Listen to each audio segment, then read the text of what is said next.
आइए प्रिय मित्रों, आपको लेके चलते आज आप बहुत सुंदर कहानी की तरफ। मैं आपका जाना पहचाना विनोद, गांव बादरी से देहाती अनमोल कहानी यूट्यूब चैनल्स के सौजन्य से। तो आपको इस कहानी में रहस्य मालूम पड़ेगा कि किस व्यक्ति के हाथ का भोजन करने से सद्भावनाएं प्रकट होती हैं और सुंदर विचार प्रकट होते हैं।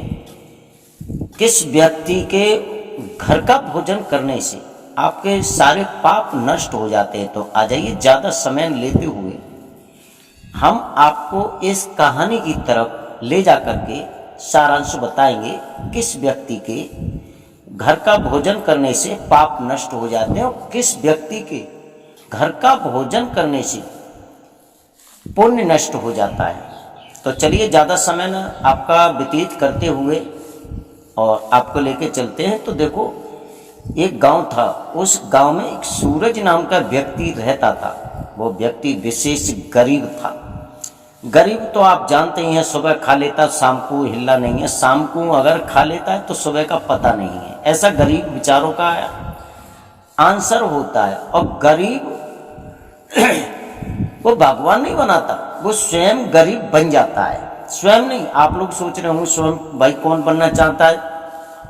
आपके मन में आती होगी कि कभी कभी बात आप अटपटी कर देते हैं जो दिमाग से नहीं उतरती। लेकिन कर्मों के अनुसार कर्ममय आपका भाग्य है। आप जैसे कर्म करेंगे वैसा ही आपका भाग्य बनेगा। आप धर्म के विपरीत कर्म करेंगे तो आपका सुंदर भाग्य बनेगा।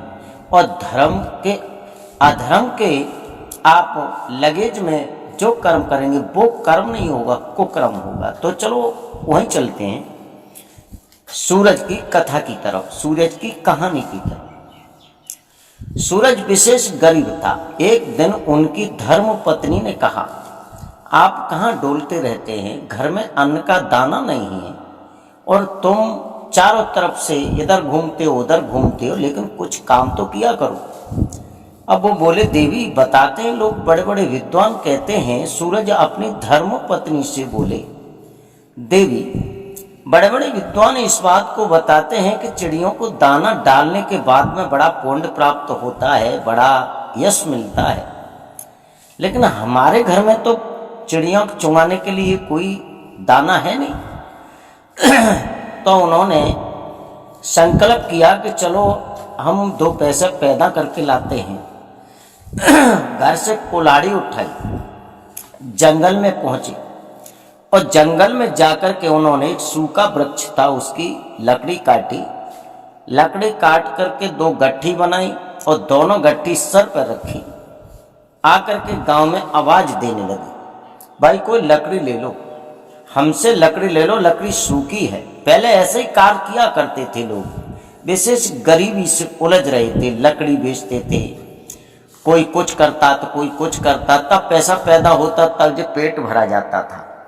भक्तों, अब वो लकड़ियों की आवाज दे रहा है तो एक व्यक्ति उसे रास्ता में मिल जाता है और कहता है, भाई सूरज चल कोई बात नहीं, लकड़ी कोई नहीं लेगा तो मैं ही ले लूंगा, पर ये बता लकड़ी के कितने पैसे लेगा। सूरज कहने लगा, भाई आप तो सेठ हैं, वैसे मैं दोनों गठरी आपको 100 रुपए में दे दूंगा। अब वो व्यक्ति कहने लगा, तुम 100 रुपए में तो दे दोगे भाई, लेकिन 100 रुपए का माल नहीं है। ऐसा है, आप दोनों के 60 रुपए ले लो। वो कहने लगा, देखो मेरी मजबूरी समझ के आप इस तरह से मत मुझे दबाइए कि 100 रुपए के 60 रुपए हिसाब से लगा लीजिए। तो वो आदमी कहने लगा, चलो कोई बात नहीं, आप इसके 70 रुपए ले लीजिए और मेरे होटल है, होटल पे आग जलाने के काम आ जाएंगे। तो होटल पे तुम आना, जो शाम को भोजन बचता है उस भोजन को अपने घर ले जाया करना और 70 रुपए में 2 गठरी लकड़ी हमें दे दिया करो। सूरज कहने लगा, ठीक है महाराज। अब जाकर के दोनों गठरी सूरज ने उस सेठ के होटल पे जाकर डाल दी और जो शाम का भोजन बचा था उस भोजन को लेकर के वो घर आ गया। जब सूरज की धर्म पत्नी ने देखा, जब सूरज की धर्म पत्नी ने देखा तो पूछा कि आप लकड़ी काट करके नहीं लाए? सूरज कहने लगा, देवी लकड़ी तो लाया मैं काट करके, लेकिन क्या बताऊं, बीच में ही एक मिल गया होटल वाला, उसने मेरी लकड़ी दोनों गट्ठर खरीद लिए हैं। कहने लगी, कितने में खरीदे हैं? सूरज कहने लगा, हे देवी ये दोनों गट्ठर 70 रुपये में खरीदे हैं। सूरज कहने लगा, 70 में खरीदे हैं? तो देवी कहने लगी, उनकी धर्म पत्नी, 70 रुपये से क्या होता है? कहने लगा, इस झोला में मेरे में कुछ भोजन बचा हुआ है, वो भोजन उसने मुझे दिया है।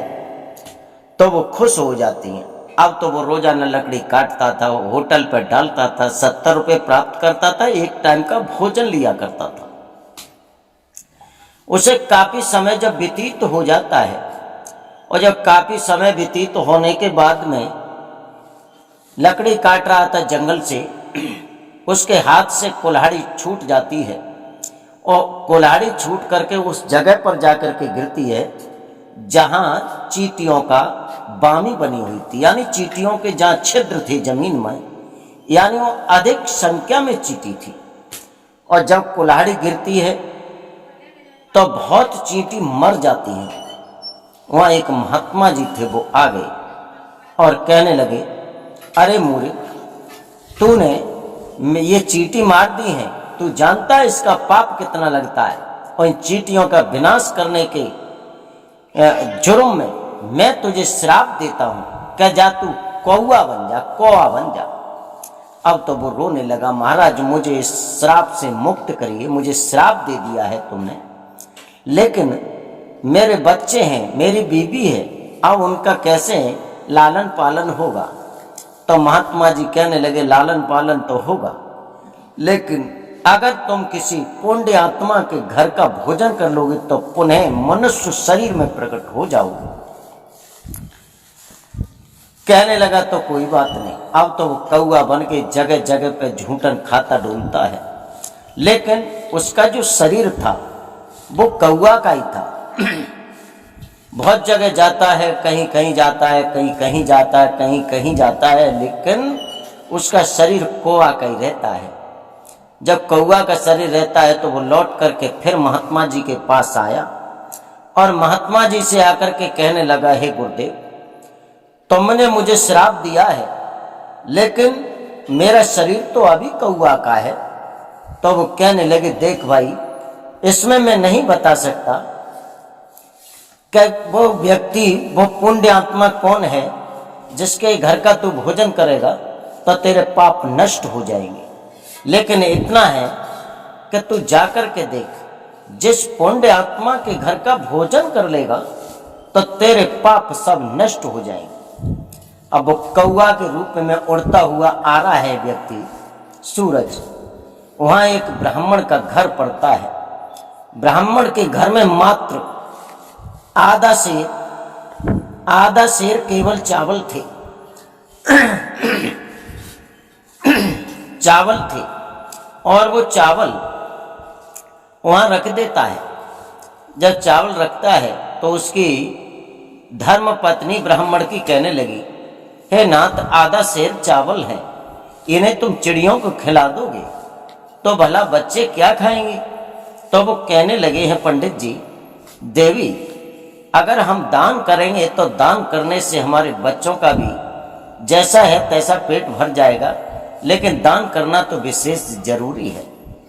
जब उसने एक कटोरी में चावल रखे अपनी छत पर, एक कटोरी में पानी रखा, और पानी रखने के बाद में चारों तरफ से जीव जंतुओं को आवाज देता है, परिंदों को आवाज देता है। आवाज सुनते ही तुरंत ही प्रकट हो जाते हैं। उसी झुंड में सूरज जो कौवा बना हुआ था, सूरज, वो भी आ जाता है। जब उसने 4-6 दाने खाए हैं, और खाने के बाद में जब जल पीता है तो तुरंत प्रभु का उसमें शक्ति प्रकट हो जाती है, और मनुष्य शरीर में प्रकट हो जाता है। इस तरह से मनुष्य शरीर में जब प्रकट हुआ है तो वो ब्राह्मण देखने लगा और कहने लगा, वाह भाई वाह, तुम कौन हो? अरे इस तरह से तुम मेरे चावल खा के पहले कौवा थे, लेकिन अब मनुष्य हो गए हो, ये कारण क्या है? तो सूरज बताने लगा, महाराज, मैं फलाने गांव का रहने वाला हूँ और मैं लकड़ी का काम करता था, लकड़ी काट करके लाता था, शहर में बेचता था। आज वही लकड़ी काटते काटते मुझे काफ़ी समय व्यतीत हो जाता है। एक दिन मेरे हाथ से जब कुल्हाड़ी छूट जाती है और जहाँ चींटी को अधिक झुंड था, जहाँ चींटियों का अधिक समूह था, उस पर जाकर गिर जाती है तो हजारों चींटी मर जाती हैं। वहाँ एक संत प्रकट होते, उन्होंने मुझे श्राप दे दिया कि सूरज, हे मूर्ख किसान मजदूर, तूने इतनी चींटियों का विनाश किया है, मैं तुझे श्राप देता हूँ, तू कौवा हो जाएगा। तो पंडित जी मैं कौवा हो गया। लेकिन चलते चलते उस संत ने मुझसे कहा था कि किसी पुण्य आत्मा के घर का तू अगर भोजन कर लेता है तो पुनः मनुष्य शरीर में आ जाएगा। तो मैं आपके हाथ का भोजन करने से मुझे श्राप लगा था, वो श्राप मेरा नष्ट हो गया है और आपके हाथ का भोजन करने से मैं पुनः अपने शरीर में आ गया हूँ।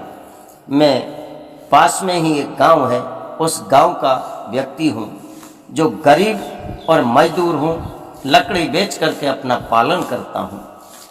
तो पंडित जी आपका जो भोजन है, और आप हैं बहुत पुण्य आत्मा है जिससे मेरा कल्याण हो गया है।